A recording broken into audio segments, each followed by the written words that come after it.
Oh, I'm out. Couldn't quite clear the rack.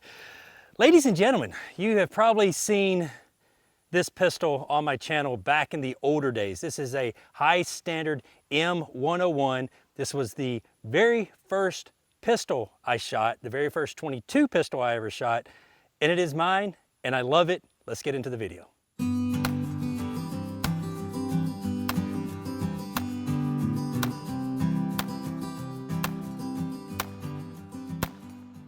The 22 long rifle, high standard M101 is a classic. How I came to to get this pistol, it has a story. Like I mentioned before, it was the very first, not only 22 pistol I ever shot, it was the first pistol I ever shot. I shot this pistol when I was about 7 years old. I was at a retreat with my dad at church. Our church used to have these men retreats that we would go camping and hunting and fishing and all this stuff. And I remember going to that retreat, and he pulled that high standard out of an old leather holster that he had. And I never saw that pistol before because he just recently got it back, and I'll get into that story here in a minute. And I remember shooting it into a bank right there, and without hearing protection, without eye protection, because it was about 1986. Didn't do things, real safe back then. But yeah, this was the very first pistol. This is the pistol that I grew up shooting. This is the pistol that taught me how to shoot. And I honestly haven't shot this gun in 5 or 6 years. The sight picture is a little bit different than what I'm used to. I've got to kind of hone my skills back on it, but let's do some more shooting and I will tell you some more cool stuff about it.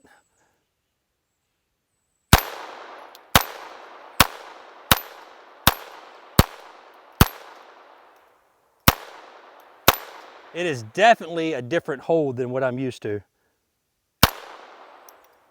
Click. All right, so with these Duramatics, the slide does not lock back on the last shot. Now, you may think to yourself, this looks a lot like a Colt Woodsman. Yes, it does look a lot like a Colt Woodsman. They started manufacturing the M101s around 1955, and they continued to make them to 1973.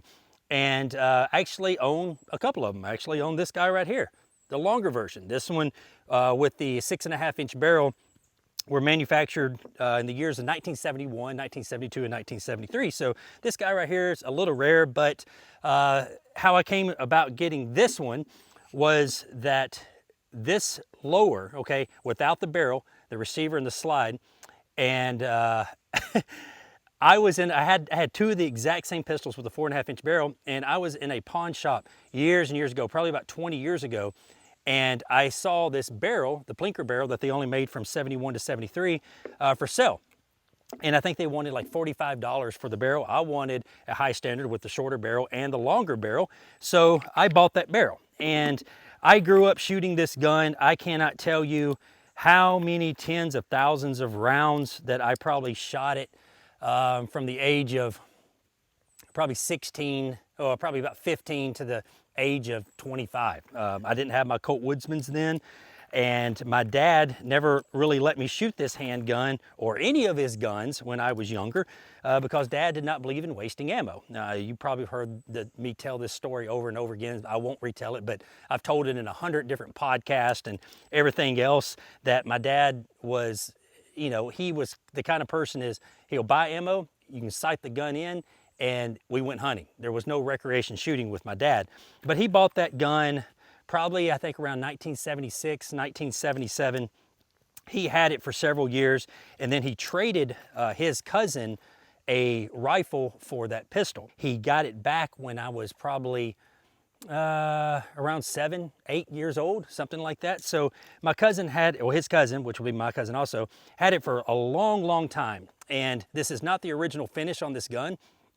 This gun used to be a rust bucket, and why it was a rust bucket was because I carried this gun with me every time I went into the woods. If I went squirrel hunting, if I went deer hunting, if I went fishing, if I used it for running my trap lines, this gun was with me, and it stayed in a leather holster. And I remember I was running a trap line one time, and I was skipping across, well, not literally skipping, I was kind of, hopping across the creek, and the firearm was in its holster, and I didn't have it buttoned down. It came out, it splashed in the water.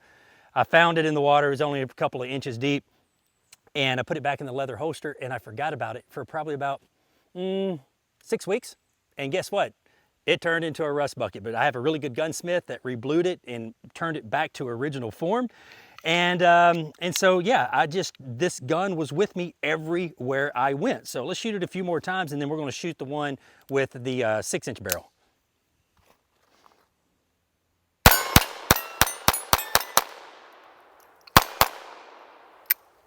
So she shoots, she runs. These magazines are getting a little worn out, but I love shooting it. Back in the older days when I first started doing YouTube, you may recall I did a video, I think it was 2 balloons, 2 guns, same shot or something like that. But I took both of these guns. I think they both had a longer barrel, they both had a shorter barrel, but I had 2 balloons and I both fired them at the same time and popped the balloons at the same time. But this one right here with the longer barrel, I can shoot it better. Shorter barrels do not equate to accuracy, okay? So what a lot of people say, yeah, I've got a 4-inch, Ruger that I can't shoot with the flip, but the 6-inch barrel I can shoot really well. It has nothing to do with the barrel length, okay? The barrel length, the only thing that does is change the velocity of the bullet when it leaves the barrel. A longer barrel gives you a longer sight radius, okay? That longer sight radius is much easier to shoot for people than it is with a shorter sight radius. But if you put these, lock them down in a vise, these 2 guns, back up at 25 yards, shoot 10 shots out of a vise where the gun don't wiggle, you're still going to get basically the same amount of accuracy. But this guy right here, I can shoot a lot better. The trigger in the shorter barrel is about 5.25 pounds, but the one with the longer barrel, it's 3.5 pounds, and I can shoot that one much more better good. So, all right, let's load her up here. It does hold 10 rounds. All right, let's go for smaller targets now. Okay, let's go out at 100 yards first on the big Caldwell plate. All right, I hit it. All right, let's go. I've got some clays right across the creek down there. I've got 4 clays. I don't know if I can hit them, but I can try to hit them.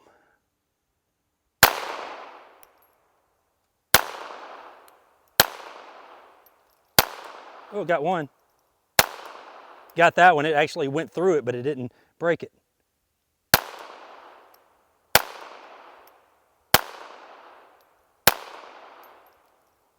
Oh, all right.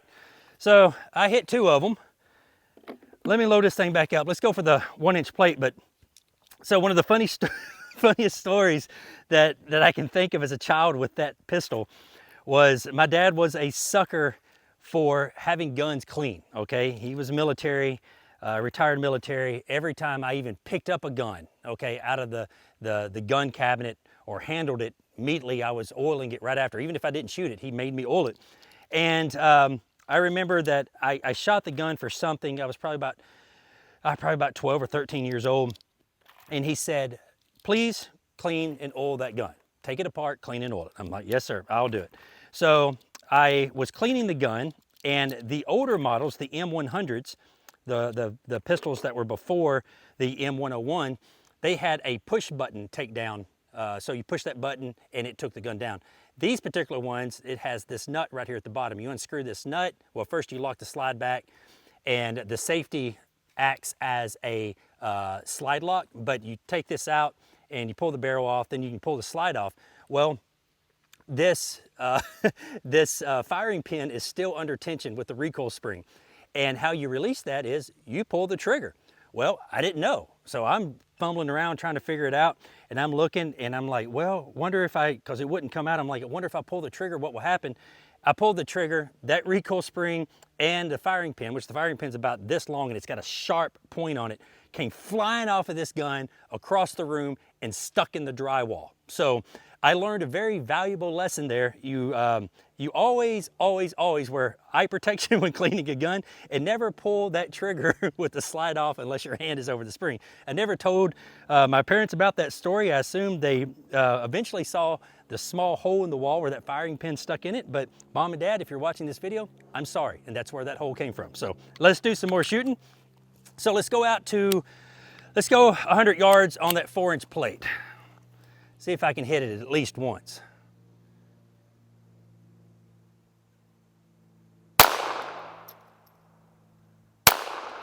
Right above it.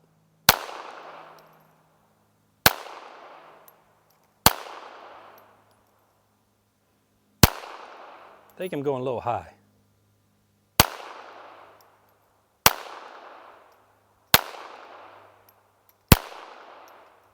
All right, off of camera, of course, I hit it like 3 or 4 times. On camera, it's a different story. Let me load up. Now I'm just shooting some regular Federal auto match 40 grainers traveling at 1,200 feet per second.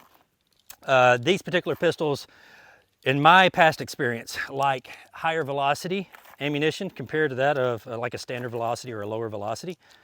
So I can shoot this gun way better than that. I did have a Monster Energy drink earlier, and that was probably a mistake because I am a little bit shaky, but like I said, I did it several times off of camera. All right, here we go. Take your time, aim a little low.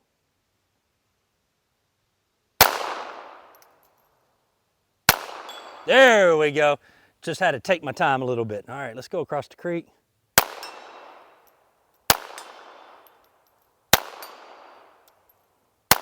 All right, 75 yards on that 8-inch Caldwell plate. There we go. Click. So, if you ever have a chance to shoot a Duramatic, they're highly sought after, believe it or not. And it's kind of hard to lock this slide back because this gun's kind of set up for lefties.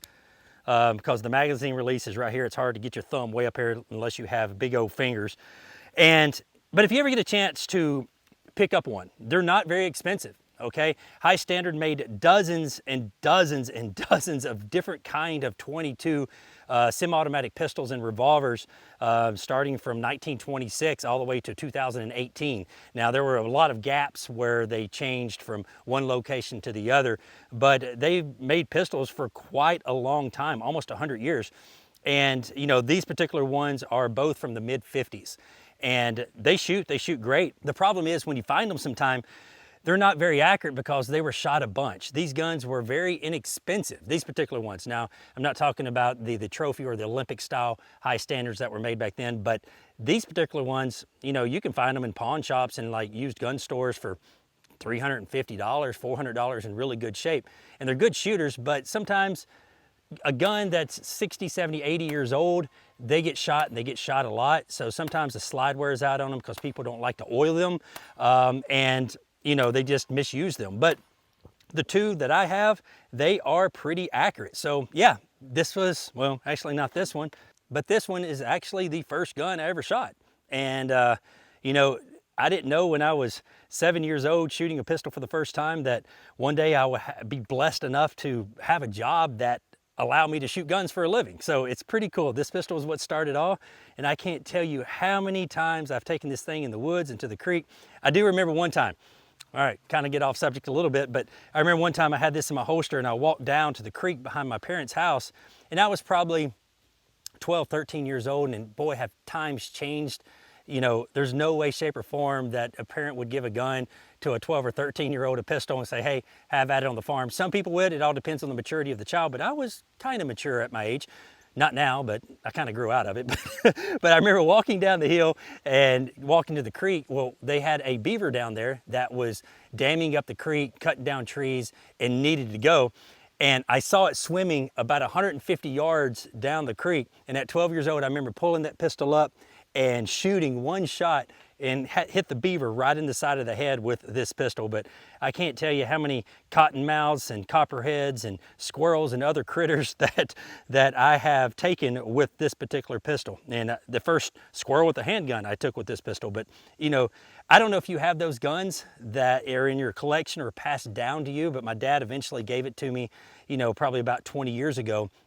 But you may have that first gun that you shot for the very first time that is near and dear to your heart. And this pistol will never leave my collection. I will pass it down to my kids when, you know, when I pass away. But until then, it's going to stay in my safe. Guys, thank you very much for watching. Until next time, y'all be safe and keep Lincoln.